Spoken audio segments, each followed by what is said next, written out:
Good afternoon, friends. Today we will discuss about reactivity of carbonyl compounds.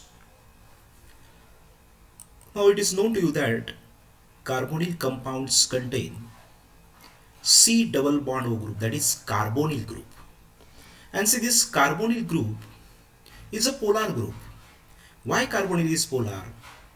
Because oxygen atom is more electronegative than carbon, and that's why, see, there is a negative charge on oxygen and delta positive on carbon. Carbon is less electronegative, oxygen is more electronegative, and that's why these polarities are there. Again, this CO group is also resonance stabilized. As oxygen is more electronegative, it can pull this electron pair like this, and oxygen will now acquire negative charge and carbon positive. In turn, any one of the pair may return here to nullify the positive charge on carbon. So these are the two resonating structures. So CO group is a stable group. Oh, okay. And this is the resonance hybrid. See, in resonance hybrid, one bond is shown in dotted. That is, at any given instant, 1.5 bond is there. Okay. And due to these electronegativity differences between carbon and oxygen is always partially negative or completely negative, like this. You need negative charge. And carbon is positive. Yeah, you need positive charge. And as carbonyl group is polar, see what will happen, as oxygen is partially negative, any positively charged ion, it can attack oxygen.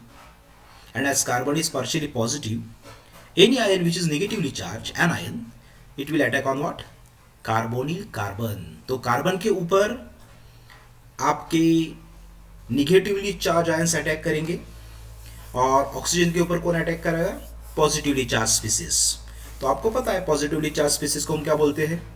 Electrophiles. और negatively charge species को nucleophiles. तो ये अभी reaction के ऊपर depend है कि कहाँ पे अटैक होगा. मोस्ट ऑफ द रिएक्शंस में कार्बन के ऊपर क्या होगा?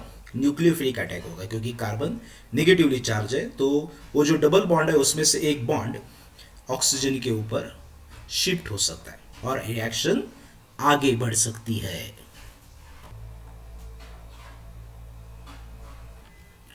तो देखिए, जो कार्बोनिल कंपाउंड्स की रिएक्शंस है उसके ऊपर अलग अलग फैक्टर्स इफेक्ट करते हैं. तो यहाँ पे पहला फैक्टर दिया है उन्होंने, इन्फ्लुएंस ऑफ इलेक्ट्रॉनिक इफेक्ट. तो अभी देखते हैं क्या चीज है. Alkyl groups have electron donative inductive effect. ये देखिए, ये चीज हमने लास्ट ईयर स्टडी की थी कि अल्काइल ग्रुप की टेंडेंसी क्या रहती है? They push electrons away from them, and such type of inductive effect is called as positive inductive effect. तो देखिए, अभी कीटोन में क्या होगा कि कीटोन का जनरल फॉर्मूला आपको पता है, RCOR. तो कीटोन में दो अल्काइल ग्रुप्स अटैच रहते हैं कार्बोनिल कार्बन को. तो दोनों क्या करेंगे? दोनों कार्बन की तरफ इलेक्ट्रॉन पुश करेंगे. तो ये इलेक्ट्रॉन पुश होने के कारण क्या होगा? जो पॉजिटिव पोलैरिटी डेवलप हुई है कीटोन में कार्बन के ऊपर, वो थोड़ी डिक्रीज होगी. देखिए यहाँ पे दिया है, responsible for decreasing it's positive polarity and electrophilicity. बात समझ में आई?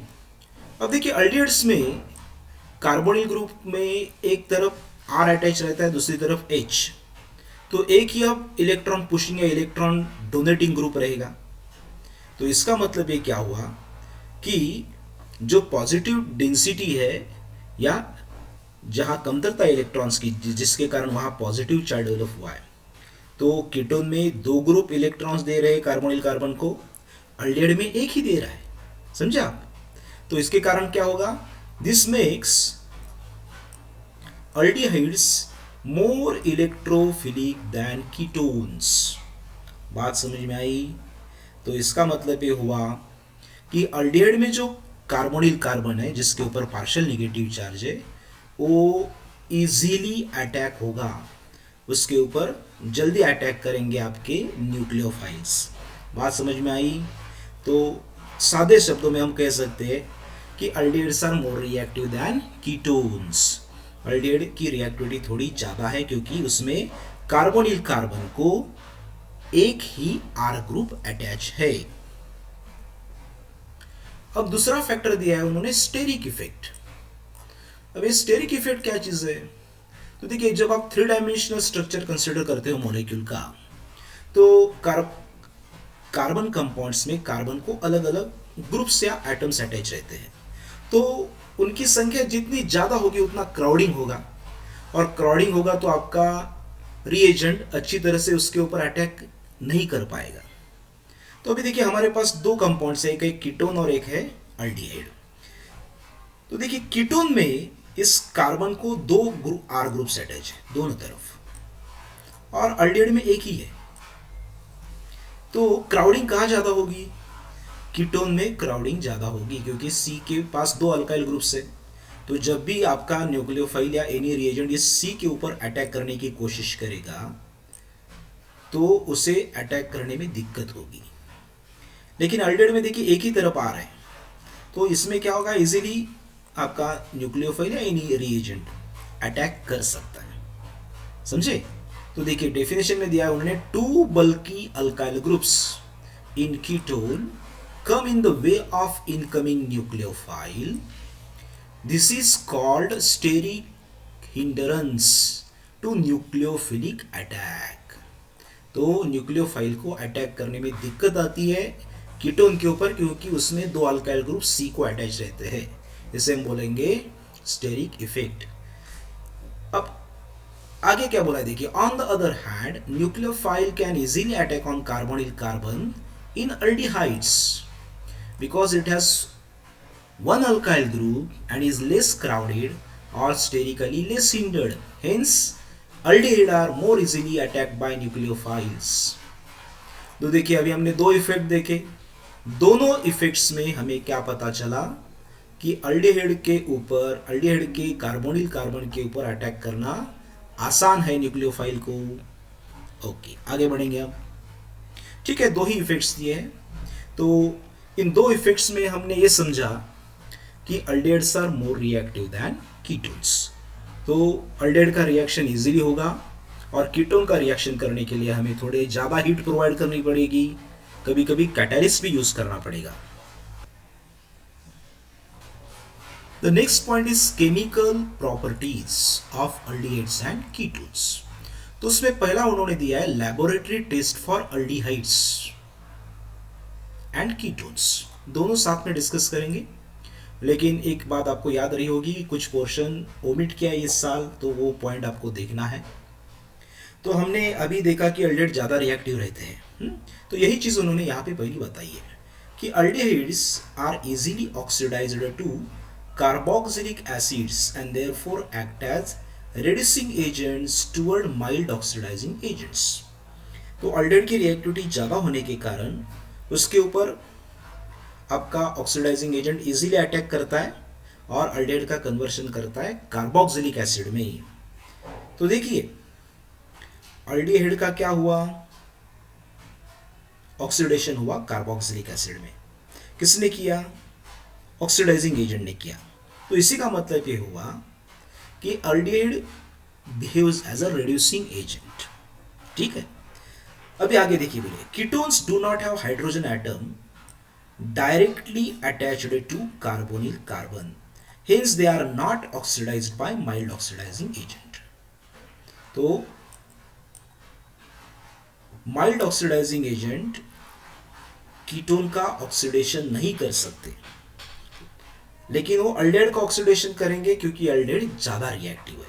तो इसी प्रॉपर्टी का यूज करके हम क्या करेंगे, अल्डिहाइड और कीटोन में लैबोरेटरी टेस्ट लेंगे। ठीक है, अब एक चीज आपको ध्यान में रखनी है, मैं एक दो बार आपको मैंने बताई है कि जब आप अल्काइल ग्रुप लेते हो और उसका ऑक्सीडेशन करते हो, तो पहले उसका कन्वर्शन अल्कोहल में होता है, अल्कोहल का ऑक्सीडेशन अल्डिहाइड में होता है, और फाइनली अल्डिहाइड का ऑक्सीडेशन होता है कार्बोक्सिलिक एसिड में।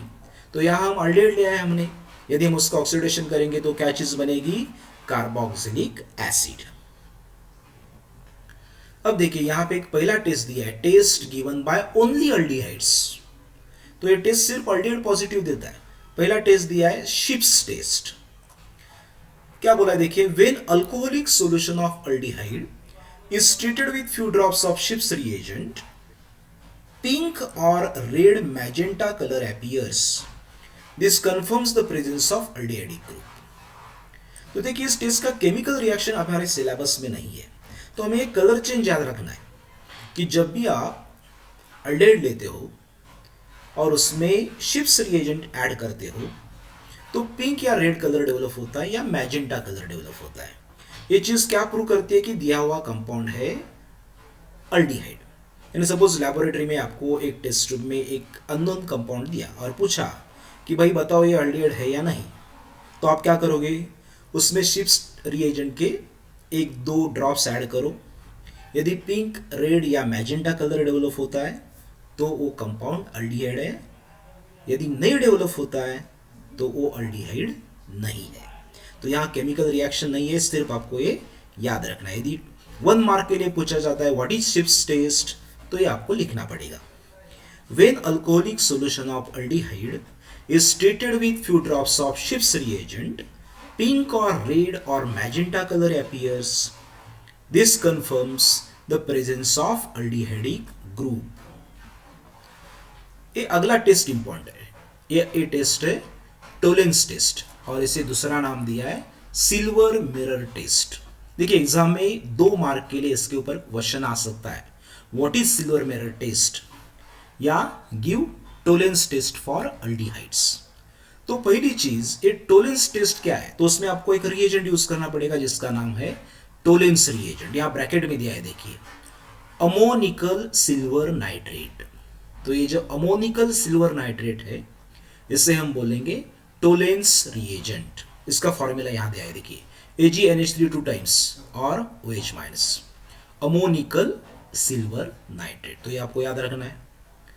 अभी इसमें उन्होंने क्या बोला कि जब आप अल्डिहाइड लेते हो और उसे बॉईल करते हो टोलेंस रिएजेंट के साथ तो सिल्वर मिरर फॉर्म होता है। तो हम कैसे टेस्ट करेंगे, तो पहले आपको टेस्ट ट्यूब में एक अल्डिहाइड लेना है, उसी में आपको ड्रॉप ऐड करने हैं टोलेंस रिएजेंट के और उससे स्लोली बॉईल करना है। वाटर बाथ में बॉईल कर सकते हो या डायरेक्ट बर्नर में वेरी स्लो फ्लेम पे बॉईल करना पड़ेगा। तो बॉईल करने के बाद क्या होगा, आपके टोलेंस रिएजेंट में सिल्वर है, वो फ्री होके टेस्ट ट्यूब के वॉल के ऊपर चिपक जाता है। तो वहाँ एक कोटिंग फॉर्म होगी सिल्वर की और आपको ऐसा लगेगा कि वहाँ एक मिरर फॉर्म हुआ है, सिल्वर मिरर। तो इसलिए उस टेस्ट को नाम दिया है सिल्वर मिरर टेस्ट। अब यहाँ क्या होगा देखिए, ये आपका अल्डिहाइड RCHO और ये है आपका Tollens reagent 2AgNH3 2 times plus 3OH minus. अब एक चीज आप याद रखो, इस रिएक्शन में अल्डिहाइड का कन्वर्शन होता है कार्बोक्सिलिक एसिड में, ठीक है। तो RCHO का कन्वर्शन होगा RCOOH में, ये जब यहाँ नहीं दिया है RCOO माइनस। अब देखिए रिएक्शन बैलेंस करना पड़ेगा। यहाँ टोलेंस रिएजेंट आपका 2AgNH3 2 times plus 3OH minus. तो जब आप दोनों चीज़ों को बॉईल करते हो तो पहले ये 2 Ag है आपके, 2 सिल्वर के आइटम्स वो फ्री होंगे और वो डिपॉजिट होंगे आपके टेस्ट ट्यूब के वॉल के ऊपर। तो यहाँ लिख दिया है देखिए 2 Ag और ये एरो क्या इंडिकेट करता है, in the form of precipitate. यदि आप ये सही ढंग से टेस्ट नहीं करते हो तो सिल्वर मिरर नहीं फॉर्म होता, उसकी जगह पे आपको ब्लैक पीपीटी मिलता है, ठीक है।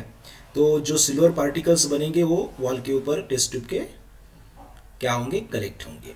दूसरी चीज आप देखिए, यहाँ अमोनिया के 2 मॉलिक्यूल दिख रहे हैं आपको, तो A2 और A2 2 × 2 4, तो 4 अमोनिया इवॉल्व हुआ in the form of gas. अब देखिए आपके RCHO ग्रुप का कन्वर्शन RCO माइनस में हुआ, इसके मतलब ये जो थ्राइस OH है इसमें से एक ऑक्सीजन यहां पे गया तो बना आपका RCO माइनस। अब बचा क्या, 2 ऑक्सीजन और 4 हाइड्रोजन। 4 कहां से, A3 और यहां से एक ए वाला, तो टोटल 4 हुए। तो 4 हाइड्रोजन और बचे हुए 2 ऑक्सीजन क्या बनाएंगे, 2 मोलिक्यूल्स ऑफ वाटर। तो देखिए बैलेंस रिएक्शन है और इंपॉर्टेंट रिएक्शन है, 2 मार्क के लिए पूछते हैं तो आपको ये पहला ऊपर थ्योरेटिकल पार्ट लिखना पड़ेगा और ये पर्टिकुलर या जनरल रिएक्शन देना पड़ेगा। ये जनरल रिएक्शन है। सपोज यहाँ पे यदि हम एसिड एल्डिहाइड लेंगे तो R के जगह पे आएगा मिथाइल CH3 और यहाँ मिलेगा CH3COO माइनस। तो टोलेंस टेस्ट समझ में आया, इंपॉर्टेंट टेस्ट है। दो तरह से क्वेश्चन पूछ सकते हैं हम, व्हाट इज टोलेंस टेस्ट या what is silver mirror test, 2 mark के लिए। 1 मार्क के लिए पूछेंगे तो what is Tollens reagent, answer लिखना है आपको ammoniacal silver nitrate is Tollens reagent. ठीक है, आगे बढ़ते हैं। नेक्स्ट टेस्ट है अल्डिहाइड के लिए फेलिंग टेस्ट। तो फेलिंग सॉल्यूशन आपने लैबोरेटरी में देखा होगा, वही हमें यहां पे यूज करना है। When a mixture of an aldehyde and Fehling solution is boiled in hot water, a red precipitate of cuprous oxide is form. तो ये तो थ्योरी पार्ट हुआ कि जब आप बॉइल करते हो फेलिंग सॉल्यूशन को अल्डिहाइड के साथ तो आपको रेड पीपीटी मिलती है। नहीं मिलेगी तो आपके टेस्ट ट्यूब में अल्डिहाइड प्रेजेंट नहीं है, यदि आती है तो प्रेजेंट है। तो ये फेलिंग सॉल्यूशन, 2 सॉल्यूशंस रहते हैं अलग अलग, फेलिंग एंड फेलिंग बी, दोनों इक्वल क्वांटिटी में ऐड करके हम बनाते हैं फेलिंग सॉल्यूशन। तो उसमें एक सॉल्यूशन रहता है कॉपर सल्फेट का, तो यहाँ पे कॉपर के आयंस रिएक्शन में पार्टिसिपेशन लेंगे तो लिखा है 2Cu2+, और हाइड्रोक्सी आयंस पार्टिसिपेशन लेंगे 5OH-। तो ये आपका फेलिंग सॉल्यूशन है 2Cu2+ + 5OH-। ठीक, अब क्या होगा देखिए, ये आपका अल्डिहाइड RCHO। आप फेलिंग टेस्ट ले रहे हो, थ्योरी में हमने पढ़ा था कि अल्डिहाइड आर इजीली ऑक्सीडाइज, तो यहाँ भी आपके इस RCHO का ऑक्सीडेशन होगा और बनेगा RCOO-। ठीक है, आगे क्या होगा, यहाँ पे आपके जो Cu2+ आयंस थे वो रिएक्ट होंगे ऑक्सीजन के साथ और बनाएंगे Cu2O in the form of PPT. Red colour का पीपीटी मिलता है ना, तो इसी चीज का रहता है वो Cu2O। अब बचा क्या देखिए, एक ऑक्सीजन गया कार्बोक्सिलिक एसिड बनाने के लिए, एक ऑक्सीजन गया कॉपर का ऑक्साइड बनाने के लिए, तो बचे 3 ऑक्सीजन। तो 3 ऑक्सीजन और 6 हाइड्रोजन, 6 कहाँ से, यहाँ पे 5 है और एक यहाँ से, ये CHOs में 1, तो 6 ऑक्सीजन, 6 हाइड्रोजन्स और 3 ऑक्सीजन्स क्या बनाएंगे, 3 मोलिक्यूल्स ऑफ वाटर। तो ये भी रिएक्शन बैलेंस्ड है, तो ये रिएक्शन नंबर ऑफ टाइम्स आपको लिखना पड़ेगा। इसके ऊपर भी क्वेश्चन आ सकता है, give Fehling's test for aldehydes, तो ये थ्योरी पार्ट लिखो और रिएक्शन लिखो। एडिशनल क्या बताया देखिए, an aldehyde is oxidise to carboxylate ion by Fehling solution and Cu2+ ions is reduced to Cu+। तो इस रिएक्शन में Cu2+ यानी क्यूप्रिक आयन का कन्वर्शन होता है Cu+ में यानी क्यूप्रस आयन में। बात समझ में आई। It may be noted that alpha hydroxy ketone also give this test positive. तो ये चीज आपको याद रखनी है, MCQ में पूछ सकते हैं। Fehling test is given by which of the following compounds. तो अल्डिहाइड तो देंगे ही, उसके सिवा कौन पॉजिटिव देता है, अल्फा हाइड्रोक्सी कीटोन, यानी जिस कीटोन में अल्फा कार्बन के ऊपर OH ग्रुप प्रेजेंट है वो भी आपको ए टेस्ट पॉजिटिव देंगे। और ये जनरल रिएक्शन आपको याद रखना है, जनरली दिया है। पर्टिकुलर में हम क्या करते हैं, आर का वैल्यू बदल देते हैं, मिथाइल लेते हैं, इथाइल लेते हैं। यदि आर का वैल्यू मैं मिथाइल लेता हूँ CH3, तो यहाँ CH3 आएगा CH3CO- कार्बोक्सिलेट आयन की जगह मिलेगा एसीटेट आयन मिलेगा।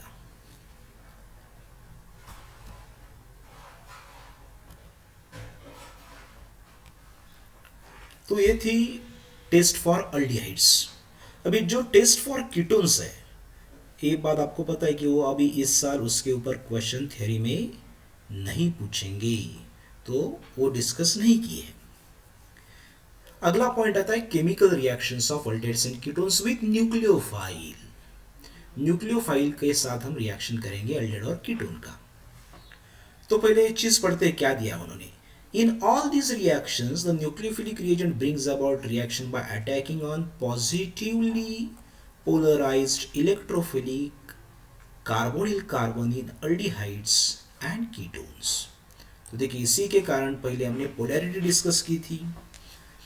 अल्डिहाइड और कीटोन दोनों में कार्बोनिल ग्रुप रहता है और उस कार्बन के ऊपर रहता है चार्ज पार्शियली पॉजिटिव। तो उस पार्शियली पॉजिटिव चार्ज के ऊपर अटैक कौन करेगा? न्यूक्लियोफिलिक रिएजेंट करेगा। तो इसीलिए न्यूक्लियोफाइल के साथ रिएक्शंस दिए।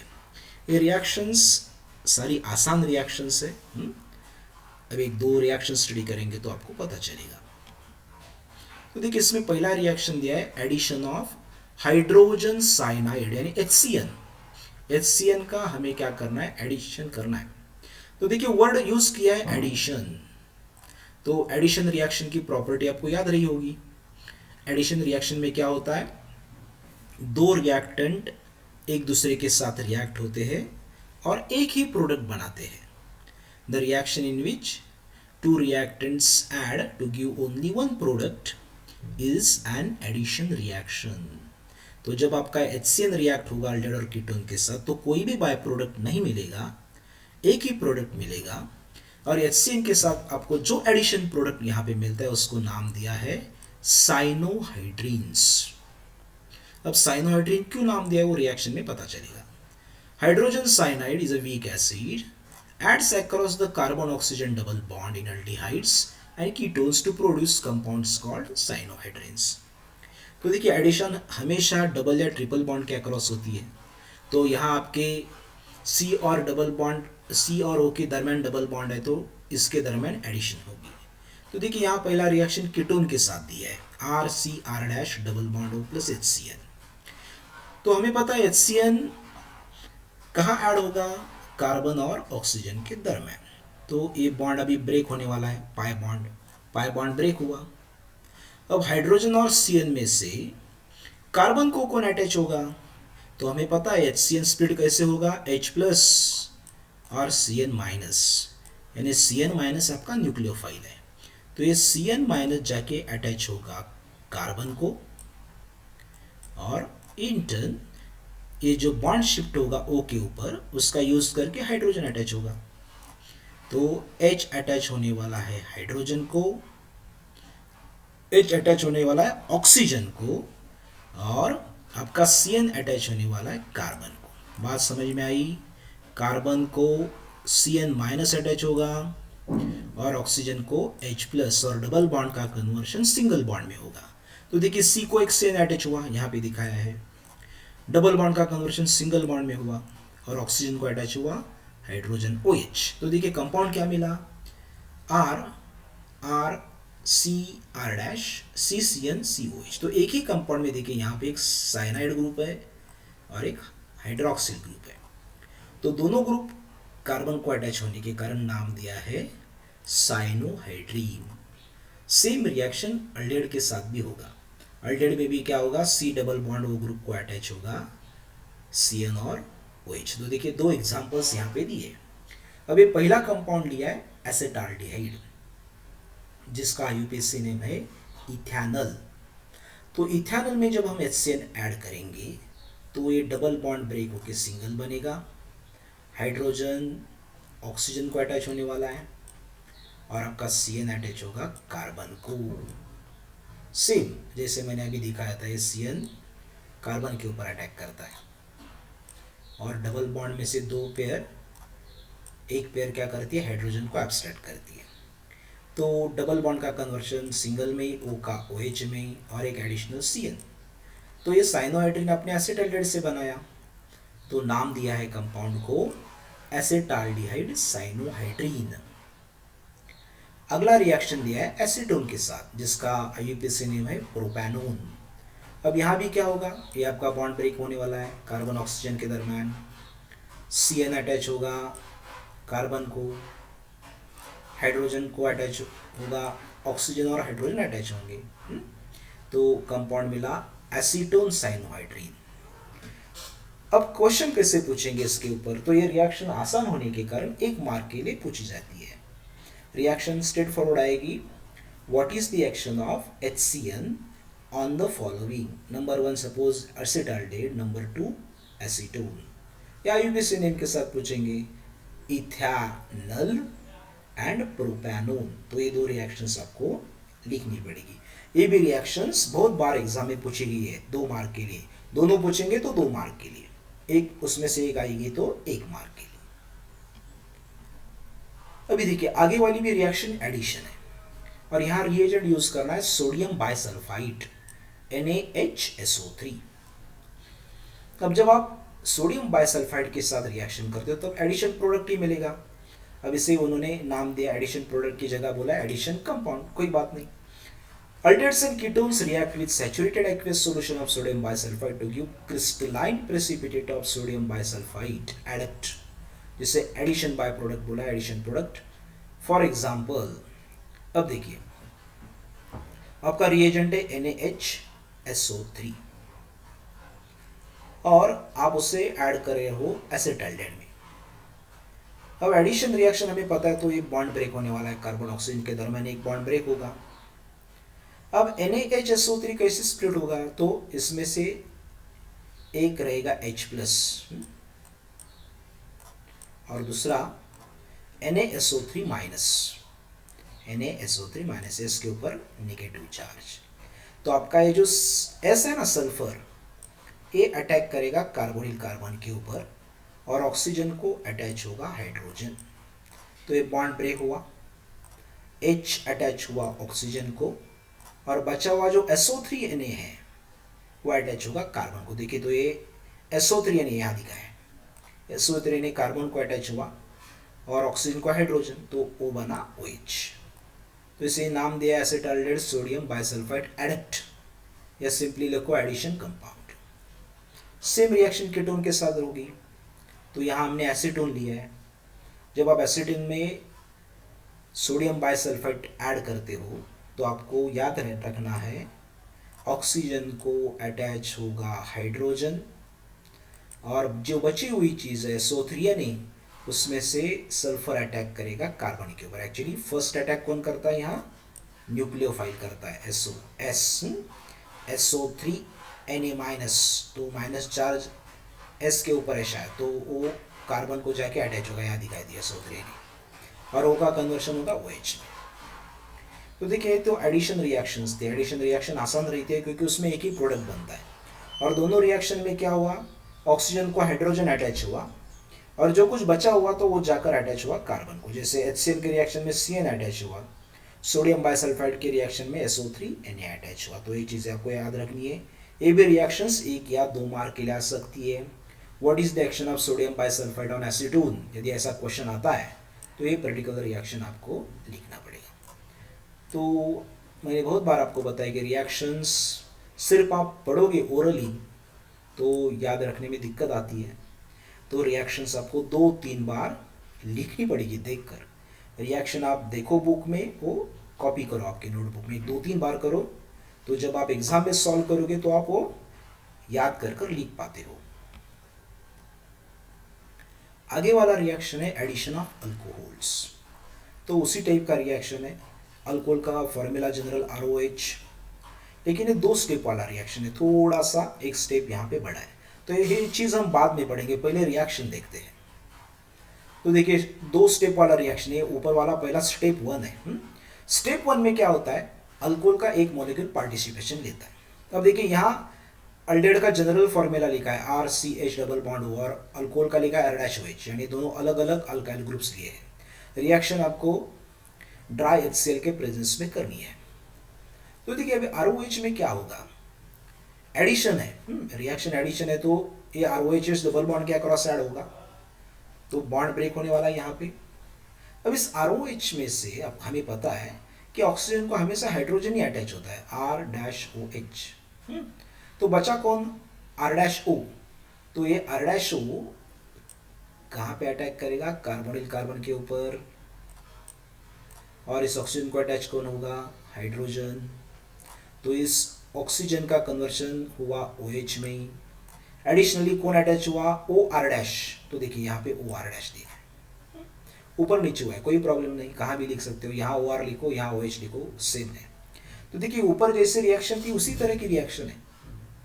तो जब आप अल्कोहल ऐड करते हो ऑल्डिहाइड में तो एक एडिशन प्रोडक्ट मिलता है, उसे नाम दिया है हेमी एसीटल और आगे लिखा है अनस्टेबल। तो ये प्रोडक्ट अनस्टेबल है, स्टेबिलिटी एक्वायर करने के लिए वो फर्दर रिएक्ट होता है सेकंड मॉलिक्यूल ऑफ अल्कोहल से। तो देखिए सेकंड स्टेप में हमने ये पहला प्रोडक्ट लिया हेमी एसिटल और ये दूसरा मॉलिक्यूल लिया R डैश OH का। अब क्या होगा देखिए, हमें पता है कि एक ही कार्बन के ऊपर दो OH ग्रुप या एक OR और एक OH स्टेबल फॉर्म में नहीं रह सकता, तो इस OH का कन्वर्शन हमें OR में करना पड़ेगा। तो सेकंड जो मॉलिक्यूल है आपका अल्कोहल का, अब इसमें क्या होगा देखिए, ये आपका OH, ये OH हाइड्रोक्सी ग्रुप और इस OH में से ये हाइड्रोजन, ये कंबाइन होंगे एक दूसरे के साथ और क्या बनाएंगे, वाटर। और बचा कौन, R डैश, तो ये R डैश जाकर अटैच होगा ऑक्सीजन को, इस ऑक्सीजन को अटैच होगा आपका, ये देखिए ये बचा हुआ जो R है ना, ये जाकर अटैच होता है ऑक्सीजन को, तो आपको मिलेगा OR डैश। अब ये स्टेबल हुआ, इसे नाम दिया एसिटल। तो देखिए रिएक्शन तो डिफिकल्ट नहीं है, जो पहली दोनों रिएक्शन स्टडी की थी उसी टाइप का रिएक्शन है। जब आप एसिड एल्डेहाइड लेते हो या कौन सा भी एल्डेहाइड लेते हो और उसमें अल्कोहल ऐड करते हो, तो पहले एडिशन होगी कार्बन और ऑक्सीजन के दरमियान, डबल बॉन्ड के दरमियान, कार्बन को अटैच होगा R डैश O, ऑक्सीजन को अटैच होगा H। तो ये दो प्रोडक्ट मिले, ये प्रोडक्ट मिला। अब ये अनस्टेबल है, क्यों अनस्टेबल है मैंने आपको बताया, एक ही कार्बन के ऊपर दो OH ग्रुप या एक OH और एक OR स्टेबल फॉर्म में नहीं रह सकते। तो अभी इस OH को स्टेबल में कन्वर्ट होना है, तो वो क्या करता है, दूसरे अल्कोहल के मॉलिक्यूल के साथ रिएक्ट होके OH और H कंबाइन होके मिलाते हैं वाटर और बचा हुआ R डैश अटैच होता है ऑक्सीजन को। तो अब ये आपको स्टेबल कंपाउंड मिला एसिटल। तो हेमी एसिटल में एक OR डैश और एक OH अटैच है कार्बोनिल कार्बन को, यानी पहले वो कार्बोनिल कार्बन था, अब वो कार्बोनिल कार्बन नहीं रहा, अब इसे नाम हमने हेमी एसिटल दिया है। और जब एसिटल में क्या होता है, उस पर्टिकुलर कार्बन को दो OR डैश अटैच रहते हैं। तो ये रिएक्शन आप याद रखोगे। अब देखिए यहाँ एक पर्टिकुलर एग्जांपल दिया है एसिटाल्डिहाइड का, CH3CH double bond ON acetaldehyde, और अल्कोहल लिया है इथाइल अल्कोहल C2H5OH। तो अभी तो हमने याद रखा है कि ये एडिशन रिएक्शन है, तो डबल बॉन्ड ब्रेक होगा, इसमें से हाइड्रोजन जो है अटैच होगा ऑक्सीजन को, और बचा हुआ जो OC2H5 है, ये इतनी चीज OC2H5 ये जाकर अटैच होगी कार्बोनिल कार्बन को, देखिए यहाँ दिखाया है, और O को H अटैच हुआ तो तो ये हेमी एसिटल बना। बात समझ में आई। स्टेबिलिटी एक्वायर करने के लिए आपका hemiacetal it further reacts with second molecule of ethyl alcohol. वो क्या करेगा, ये आपका यहाँ से OH, यहाँ से H, वाटर निकल गया, बचा कौन C2H5, ये जाकर अटैच हुआ ऑक्सीजन को, तो आपको मिला OC2H5 दो बार प्लस वाटर। तो देखो कितना आसान रिएक्शन थी। पहले बार जब आप देखोगे तो ये कह रहे ये दो स्टेप रिएक्शन शायद डिफिकल्ट होगा, ऐसा नहीं है, सारी सिंपल रिएक्शन है, एडिशन रिएक्शन है पहली, और दूसरे में एक वाटर मॉलिक्यूल निकल जाता है और हेमी एसिटल का कन्वर्शन होता है एसिटल में। ठीक है, एक एडिशन रिएक्शन दिया है कीटोन्स के साथ। कीटोन्स रिएक्ट विथ 1,2 और 1,3 diols in presence of dry HCl to give 5 और 6 मेंबर साइक्लिक कीटन्स। ठीक है, अब देखिए आपका कीटोन है RCO डबल बॉन्ड O, और ये आपका डायल, डायल यानी ऐसा अल्कोहल जिसमें दो OH ग्रुप्स रहते हैं, तो ये इथेन डायल है, इथेन 1,2 डायल, दो कार्बन है इसलिए इथेन, एक OH कार्बन नंबर 1 के है ऊपर, दूसरा कार्बन नंबर 2 के ऊपर, तो इथेन 1,2 डायल उसका यूपीएसी नेम। अब इसकी रिएक्शन जब हम करेंगे कीटोन के साथ तो क्या होगा देखिए, या एडिशन तो यही होने वाला है, लेकिन एक रिएक्शन हम इस तरह से दिखा सकते, देखिए क्या होगा यहाँ पे, ये आपका ऑक्सीजन एक कंबाइन होगा इन दो हाइड्रोजन्स के साथ, तो इसका मतलब यहां से निकल गया वाटर। अब देखिए ये एक ऑक्सीजन है, यहाँ पे दूसरा ऑक्सीजन, दोनों अटैच होंगे इस डबल बॉन्ड को, यानी पहले इनिशियली ये डबल बॉन्ड था, अब ये कार्बन क्या करेगा, इस ऑक्सीजन के साथ एक सिंगल बॉन्ड बनाएगा और दूसरे के साथ दूसरा, तो इस तरह से आपको एक साइक्लिक कीटल मिलेगा। इस कंपाउंड को आप कीटल बोलते हैं, जिसमें कार्बन को दो ऑक्सीजन एटम अटैच रहते हैं और ये आगे साइक्लिक रिंग बनने के कारण लिखा है साइक्लिक कीटल। तो देखिए यहाँ यदि हम एसीटोन लेते, देखिए एग्जांपल में दिया गया, नहीं दिया है, ठीक है। एसीटोन में क्या होगा, देखिए इस आर की जगह पे मिथाइल आएगा, दोनों जगह पे आएगा मिथाइल। तो एसीटोन के साथ भी हमें इस तरह का साइक्लिक कीटल मिलेगा। रिएक्शन ध्यान में आई रिएक्शन, तो ये रिएक्शन एक या दो मार्क के लिए पूछ सकते हैं। What is the action of ethane 1,2 dial on ketone या ऑन एसीटोन। तो ये भी आपको एक दो तीन बार लिखकर देखनी पड़ेगी। इसमें आपको ध्यान में क्या रखना है, आपके डायॉल में जो दो OH ग्रुप्स है, दोनों के हाइड्रोजन एटम्स यानी दो हाइड्रोजन हुए, वो कार्बोनिल ग्रुप के ऑक्सीजन के साथ कंबाइन होते हैं और बनाते हैं वाटर, और आपके दोनों ऑक्सीजन कार्बन को अटैच हो जाते हैं। इसलिए इस तरह का आपको साइक्लिक कंपाउंड मिलेगा। चलो आगे देखते हैं। Nucleophilic addition, elimination of aldehydes and ketones with ammonia derivatives। ठीक है, ये थोड़ी अलग रिएक्शंस है, बताता हूं क्या है इसमें। पहले पढ़ते हैं क्या दिया है। aldehydes and ketones undergo addition elimination, दोनों चीजें होने वाली है। पहले एडिशन होगा, साथ में एलिमिनेशन भी होगा, with some ammonia derivatives. Ammonia derivative का जनरल फॉर्मूला है NH2Z, अमोनिया का फॉर्मूला NH3, उसमें से एक H आप कौन से भी ग्रुप से रिप्लेस करते हो तो आपको जो कंपाउंड मिलेगा उसे हम बोलेंगे derivative of ammonia. To give compound और to give product containing C double bond and bonds, imines. तो इन रिएक्शंस में क्या होता है, अल्डेहाइड और कीटोन के दरमियान जो कार्बन ऑक्सीजन डबल बॉन्ड है वो कन्वर्ट होता है C डबल बॉन्ड N में, जिसे हम बोलते हैं imine. The reaction is reversible and takes place in weakly acidic medium. The substituted imine is called a Schiff's base। ठीक है, ये जो सब्स्टिट्यूटेड इमाइंस हमें मिलते हैं उन्हें हम क्या बोलते हैं, Schiff's base बोलते हैं। तो देखिए पहला एक जनरल रिएक्शन दिया है, ये आप पहले ध्यान में लो। पहले क्या लिया हमने, अल्डेहाइड या कीटोन लिया, रिएक्शन तो CO ग्रुप के साथ होना है इसलिए सिर्फ CO दिखाया।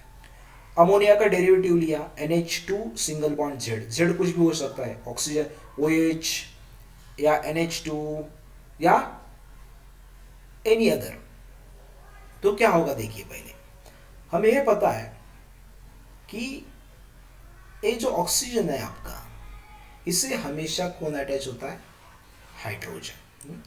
तो देखिए ऑक्सीजन, ये बॉन्ड ब्रेक हुआ, ये दो हाइड्रोजन थे, इसमें से एक हाइड्रोजन ऑक्सीजन को जाकर अटैच होगा, तो ये बनेगा OH, यहाँ दिखा है। बचा क्या, NHZ। तो NHZ जो बचा, N के ऊपर पेयर ऑफ इलेक्ट्रॉन्स रहती है, वो पेयर यूज करके कार्बन को अटैच होगा, तो एक कार्बन को अटैच होगा NHZ, इस तरह से दिखाया है। अब ये जो कंपाउंड स्क्वायर ब्रैकेट में लिखा है, इसका मतलब ये अनस्टेबल है। स्टेबिलिटी एक्वायर करने के लिए ये OH और H कंबाइन होंगे, यहाँ से वाटर निकल जाएगा तो -H2, वाटर जब जाएगा तो H जाएगा H प्लस फॉर्म में, OH OH माइनस फॉर्म में, यानी ये यहाँ पे ये जो पेयर ऑफ इलेक्ट्रॉन्स है ये यहाँ से शिफ्ट होंगी कार्बन और नाइट्रोजन के दरम्यान, तो डबल बॉन्ड बना। तो इस तरह से देखिए इमाइन बनता है। आप इस तरह से शॉर्ट में याद रख सकते हो, ये जो आपका ऑक्सीजन है ना, ऑक्सीजन कार्बोनिल ऑक्सीजन, ये ऑक्सीजन H2 के साथ निकल जाता है H2O, और ये जो बचा हुआ NZ है वो डबल बॉन्ड को अटैच होते हैं, सेम प्रोडक्ट मिलता है। वन स्टेप में याद रखना है, तो ऑक्सीजन H2 के साथ निकल गया और ये बचा हुआ जो NZ है वो डबल बॉन्ड को अटैच हुआ, तो ये जो C डबल बॉन्ड है इसे हम बोलते हैं इमाइन, और Z का वैल्यू कुछ भी हो सकता है, OH NH2 एक्सेट्रा। तो इस तरह की 4-5 रिएक्शंस दिए, देखिए टेबुलर फॉर्म में दिए, 1 बाय 1 स्टडी करेंगे। तो पहला कंपाउंड दिया है NH2OH, यहाँ Z का वैल्यू दिया है OH। अब क्या होगा देखिए, अब वन स्टेप में रिएक्शन करेंगे। अभी इस कीटोन का ये ऑक्सीजन कंबाइन होगा NH2OH के H2 के साथ, तो H2 और O निकल गया in the form of water. बचा कौन? N single bond OH, A double bond को जाकर अटैच होगा, तो मिला C डबल बॉन्ड NOH। अब ये जो ग्रुप बना C डबल बॉन्ड NOH, इसका नाम है ऑक्साइम। तो जब आप कीटोन का रिएक्शन हाइड्रोक्सिल अमाइन के साथ करते हो तो आपको ऑक्साइम मिलता है। देखो नाम अलग अलग है कंपाउंड्स के, लेकिन रिएक्शंस आसान है। अब अगले कंपाउंड में क्या लिया? NH2 सिंगल बॉन्ड NH2, यानी यहां Z का वैल्यू NH2 लिया है। अब सेम होने वाला है, ये आपका ऑक्सीजन और NH2 के दो हाइड्रोजन मिलकर बनाएंगे वाटर। बचा क्या? N सिंगल बॉन्ड NH2, तो ये N डबल बॉन्ड को जाकर अटैच होगा और मिलेगा C double bond N single bond NH2। ये जो पर्टिकुलर ग्रुप है इसका नाम है हाइड्राजोन। रिएजेंट का नाम था हाइड्राजाइन। तो जब आप हाइड्राजाइन का रिएक्शन कीटोन के साथ करते हो तो प्रोडक्ट मिलता है हाइड्राजोन। आगे क्या देखिए, फिनाइल हाइड्राजाइन। क्या चेंज किया देखिए, NH2 तो कॉमन है, अब Z का वैल्यू लिया NHC6H5, तो ये फिनाइल ग्रुप है, तो कंप्लीट नेम आया फिनाइल हाइड्राजाइन। रिएक्शन तो सेम ऊपर की तरह, ये आपका ऑक्सीजन कंबाइन होगा इस H2 के साथ, वाटर निकल गया। बचा कौन? N single bond NH single bond C6H5, तो नाइट्रोजन और कार्बन के दरमियान डबल बॉन्ड बनेगा, तो ये C double bond N single bond NHC6H5, phenyl hydrazone बना। रिएक्शन समझ में आई? अब क्वेश्चन कैसे पूछेंगे? What is the action of hydroxylamine on acetone? What is the action of hydroxylamine on acetaldehyde? या ये दूसरी वाली पूछते हैं तो What is the action of hydrazine on ketone, on acetone, on propanone? तो आपको याद क्या रखना है, इस रिएक्शन में C डबल बॉन्ड O का conversion C double bond N में होता है, और जो कुछ नाइट्रोजन को आगे अटैच रहेगा Z, वो तो रिएक्शन में पार्टिसिपेट करता ही नहीं है, वो उसी तरह से रहता है। रिएक्शन होगी NH2 और O के दरम्यान, उसमें से वाटर निकल जाएगा। और दो रिएक्शन है NH2 NHCO NH2। देखिए अभी Z का वैल्यू लिया NHCO NH2, इसका नाम दिया है सेमी कार्बाजाइड। ऑक्सीजन और हाइड्रोजन निकल गए in the form of water. बचा हुआ N अटैच हुआ डबली बॉन्डेड कार्बन के साथ, तो प्रोडक्ट मिला C double bond N NHCO NH2, तो सेमी कार्बाजाइड का कन्वर्शन हुआ सेमी कार्बाजोन में। तो कि Z का वैल्यू कुछ भी ले, यहाँ थोड़ा बल्कि ग्रुप दिखाया है, रिएक्शन का पैटर्न तो सेम ही है। आगे जाकर रिएक्शन थोड़ा और कॉम्प्लिकेटेड किया है। देखिए NH2 तो कॉमन है, Z का वैल्यू ए इतना बढ़ा लिया है, और कंपाउंड को नाम क्या दिया है? 2,4-डाइनाइट्रोफिनाइल हाइड्राजोन। तो इसका रिएक्शन यदि हम कीटोन के साथ करेंगे, रिएक्शन का पैटर्न सेम रहेगा, ऑक्सीजन हाइड्रोजन कंबाइन होकर वाटर बनाएंगे, और ये आपका नाइट्रोजन डबली बॉन्डेड होगा कार्बन के साथ, तो 2,4-डाइनाइट्रोफिनाइल हाइड्राजन का कन्वर्शन होगा 2,4-डाइनाइट्रोफिनाइल हाइड्राजोन में। अब देखते हैं इसके कुछ रिएक्शंस एग्जांपल दिए हैं क्या? ठीक है, दिए एग्जांपल देखिए। तो यहाँ पे उन्होंने मेंशन किया है, देखिए ये आपका जो Z है ये अलग अलग वैल्यूज ले सकता है, यानी आप वहाँ पे अलग अलग ग्रुप्स अटैच कर सकते हो। Z आपका ग्रुप है, alkyl group, aryl group, NH2 amine group, NHC6H5, NHCO NH2, NHC6H3NO2, लेकिन ये जो Z और रिएक्शन में पार्टिसिपेट नहीं करता है। पार्टिसिपेशन किसका है? मेन NH2 का, तो वही रिएक्शन में पार्टिसिपेशन देगा। अब वन स्टेट में जब हम लिखते हैं तो क्या कंसिडर करते हैं कि ये जो ऑक्सीजन है ये हाइड्रोजन, दो हाइड्रोजन के साथ चला गया वाटर बनाकर, यहाँ दिया देखिए, तो ये नाइट्रोजन कार्बन के साथ डबली बॉन्डेड होगा और हमें ये प्रोडक्ट मिलेगा। हाइड्रोक्सिल अमाइन के साथ रिएक्शन दिया है। वन स्टेप में इस तरह से याद रखेंगे। टू स्टेप में देखना है तो पहली वाली बात आपको ध्यान रखनी पड़ेगी कि ऑक्सीजन को हमेशा हाइड्रोजन अटैच होता है, सही है ना, तो वो OH में कन्वर्ट हुआ। बचा कौन? NH2 NHOH, ए नहीं, ए हाइड्रोजन यहां से दिखाना पड़ेगा। तो जो NHOH बचा वो यहां जाकर अटैच होगा, NHOH। यानी इस कंपाउंड में एक बात मैंने बताई थी कि जेड रिएक्शन में पार्टिसिपेट नहीं लेता है, तो ये इस OH से H नहीं जाएगा, H जाएगा आपके NH2 में से पहले। तो ये जो ऑक्सीजन है आपका, एक अलग कलर यूज़ करता हूँ तो मैं आपको दिखा पाऊंगा, रेड कलर यूज़ करता हूँ। तो ये ऑक्सीजन क्या करेगा, पहले इसमें से एक H लेगा तो वो OH में कन्वर्ट हुआ। अब कौन बचा देखिए, NHOH। ये NHOH जाकर अटैच हुआ कार्बोनिल कार्बन को, यहाँ दिखाया है NHOH। बात समझ में आई? 2 स्टेप में लिखना है तो इस तरह से। 1 स्टेप में याद रखना थोड़ा आसान है, ऑक्सीजन और हाइड्रोजन निकाल लो, वाटर चला जाएगा, बचा हुआ NOH डबली बॉन्डेड अटैच होगा कार्बन को, तो आपको ये मिला एसिटाल्डोक्साइन। रिएक्शन समझ में आई? तो ऐसे अलग अलग रिएक्शंस पूछ सकते हैं 1 या 2 मार्क के लिए। तो ये सारी रिएक्शंस याद रखो, क्योंकि इसमें से कुछ रिएक्शंस 2-3 बार एग्जाम में पूछिए, ज़्यादातर NH2OH की पूछिए और हाइड्रोक्सिल अमीन की। यानी इस चार्ट में ये पहला वाला रिएक्शन और ये दूसरा वाला रिएक्शन, ये 2 रिएक्शन सबसे ज़्यादा बार 1-1 मार्क के लिए पूछे। तो इसके आप प्रैक्टिस करो, ये जनरल रिएक्शन याद रखो और उसके एग्जाम्पल्स एक्सरसाइज में से सॉल्व करने की कोशिश करो। एक आखिरी रिएक्शन देखेंगे आज का, हैलोफॉर्म रिएक्शन। हैलोफॉर्म्स तो आपको पता है, हमने हैलोजन डेरिवेटिव्स में पढ़े थे, क्लोरोफॉर्म, आइडोफॉर्म, ब्रोमोफॉर्म एक्सेट्रा। तो इस रिएक्शंस में हैलोफॉर्म प्रोडक्ट मिलता है, इसीलिए रिएक्शन को नाम दिया है हैलोफॉर्म रिएक्शन। तो पहले रिएक्शन देखेंगे हम, बाद में ये थ्योरी पढ़ेंगे। तो देखिए यहाँ आपको ये रिएक्शन उन्होंने पहला एसीटोन के साथ दिया है, एसीटोन प्लस सोडियम हाइपोआयोडाइड। एक्चुअली क्या लिया है देखिए, सोडियम हाइड्रोक्साइड और आयोडीन, इसका मिक्सचर लिया है और हीट किया तो बनेगा NaOH। और ये आपका सोडियम हाइपोआयोडाइड आपके एसीटोन के साथ रिएक्ट होगा।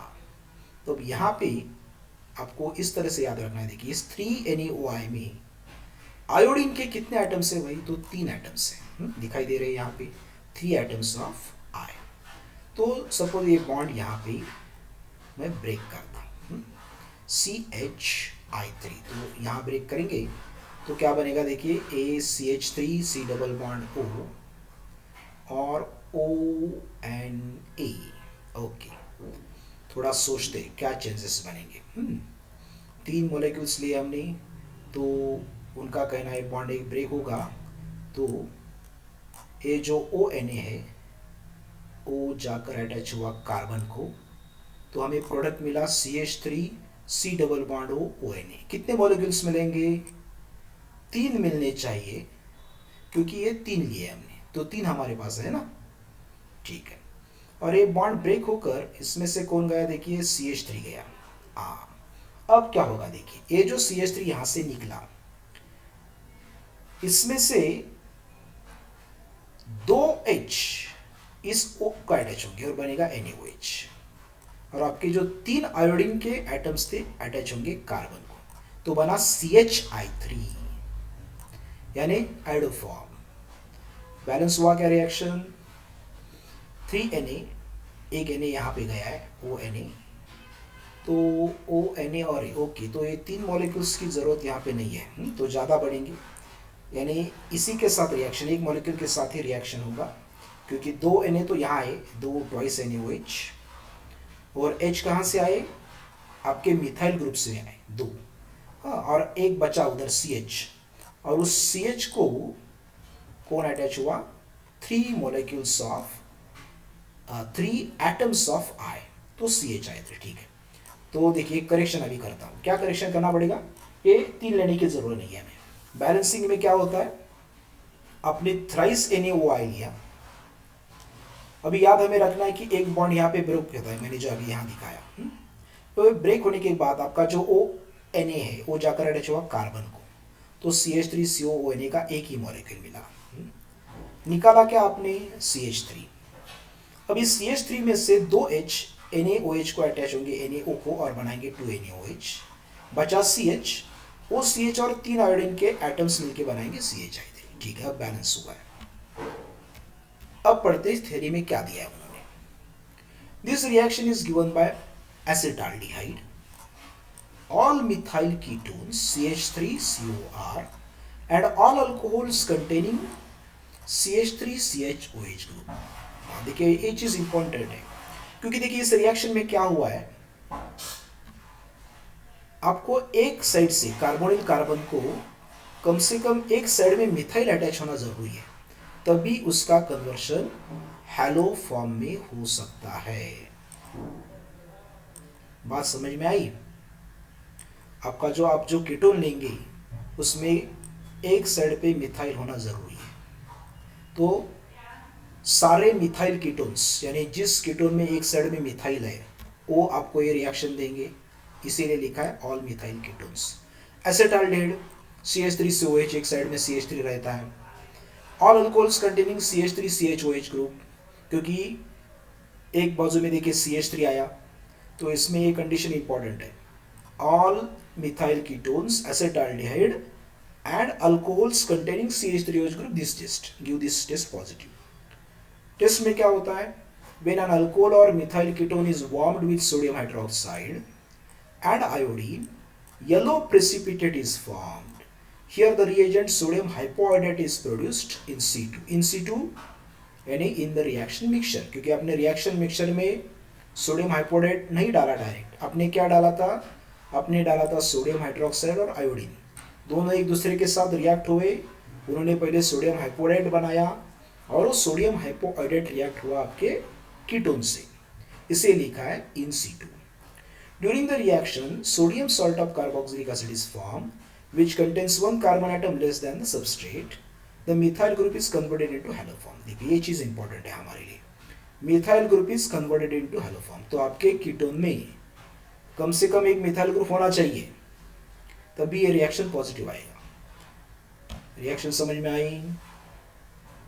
तो ये आपका सोडियम हाइपोआयोडाइट, एक मिथाइल ग्रुप कट हुआ यहां से, NaOI कार्बोनिल कार्बन को अटैच हुआ, मिला CH3COON, एक ही मॉलिक्यूल बनता है, हाँ 3 नहीं, ये याद रखो। अब बचा आपके पास CH3, उसमें से 2 हाइड्रोजन निकले, ऑक्सीजन को अटैच हुए और मिले 2 NaOH और CH और 3 एटम्स ऑफ आयोडीन ने बनाए CHI3। तो इस तरह से ये रिएक्शन होगा। तो देखिए आज यहाँ पे मैं रुकता हूँ, आगे कुछ रिएक्शंस और है, कंडेंसेशन रिएक्शन से, थोड़ी लेंदी रिएक्शन से, वो आपको मैं अगले लेक्चर में बताऊंगा। चलो, थैंक यू।